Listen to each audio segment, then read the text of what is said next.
and sitting on the chair there, and a British coach, former Olympic coach, Mark Earl, now moved to Holland and personally coaching this young lady.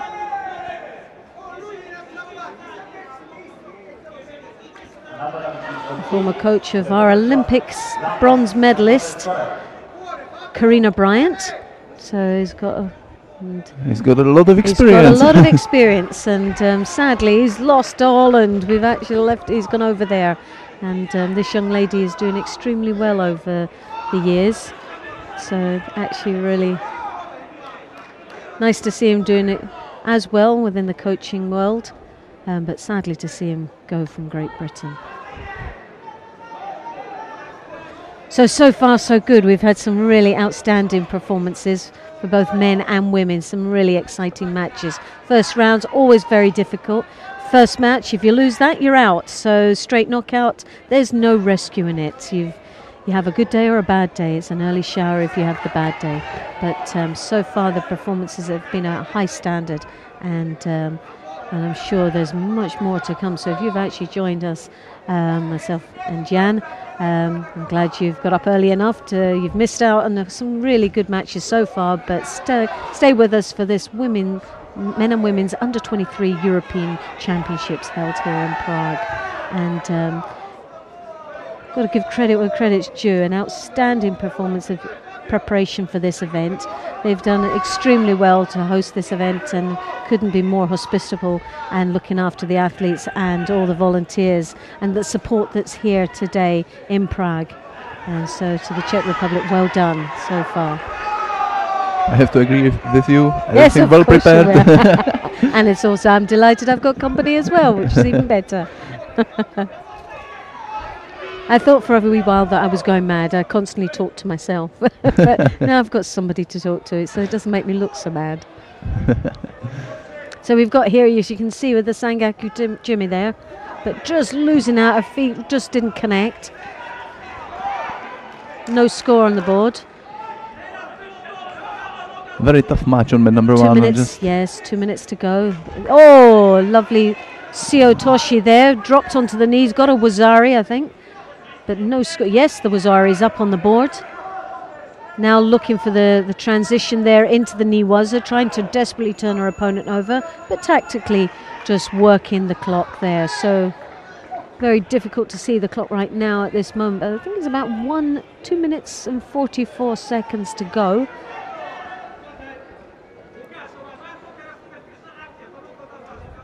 But this Dutch lady is leading with 1 Wazari.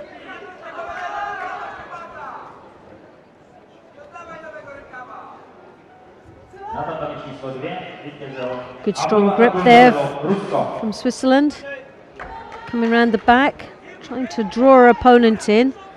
Better grip right now. Yes, she was much more. She was a bit scrappy earlier on, and she's now settled quite a bit. So there's still plenty of time to get that back. She's got a slight height advantage as well, this young lady from Switzerland. Those long arms is actually coming in and engaging into the space of Verhagen.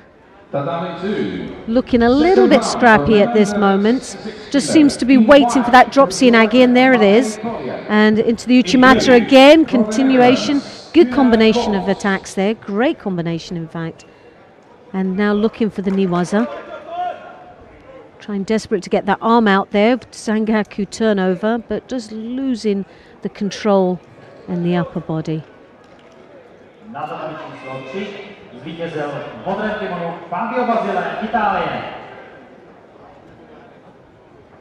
1 minute and 30 seconds left from the match. Verhagen controlling it. As soon as I said, she was nearly countered. I'm glad you said it, not me. Normally it's me that does that. When I think I've just sewn it all up, then all of a sudden they lose. I'm a bit of a jinx for some of these athletes. But no, the fight's back, and she got a great stance from this young lady from Switzerland. She really, that height advantage, she's using very well. With that left arm that comes over the top, controlling round the back and trying to hook in for the Uchimata.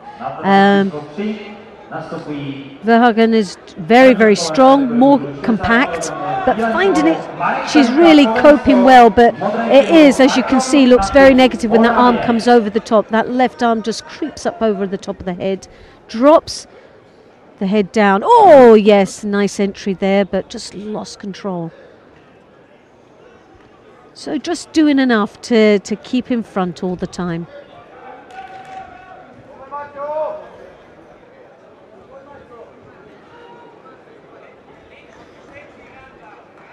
A lot of attacks there now, the clock ticking away. The pressure's now on Verhagen to stay in control and to stay in the lead. And we're seeing a real change of pace here. Kocher really trying to get back into this match, and that clock desperately ticking away from him with 30 seconds to go. And it always makes me wonder why they put that much effort right into the last 30 seconds when they could have done it earlier. They just don't give themselves enough time. As you can see, it's easy, very easy from the place of a commentator. It is, but it happens all the time. And you think, if they've got that much energy and they've got that much strength, why not start it slightly earlier? It just seems to be the last-ditch effort, and a last-ditch effort should give them a realistic time to be able to do it. Maybe into the minute, but 30 seconds, you know yourself, a drop on the knees, the time, the clock ticks away. It's not realistic enough to make an impact, not that much. And we see it so often, and you think, God, I didn't realize they had that much energy or that much pace in them, and if they'd only did it a little bit earlier, they could have won the match. And but it's looking, sadly, it wasn't enough. Verhagen done extremely well with that Wazari lead right from the beginning, controlled nicely and just done enough. I think that took a little bit out of her, because this young lady from Switzerland piled the pressure on right at the end.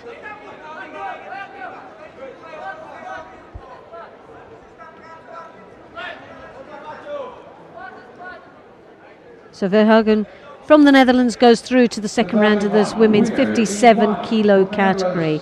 And we're going to stay with this mat number 1, for the women's 57 kilo category. And we have coming up shortly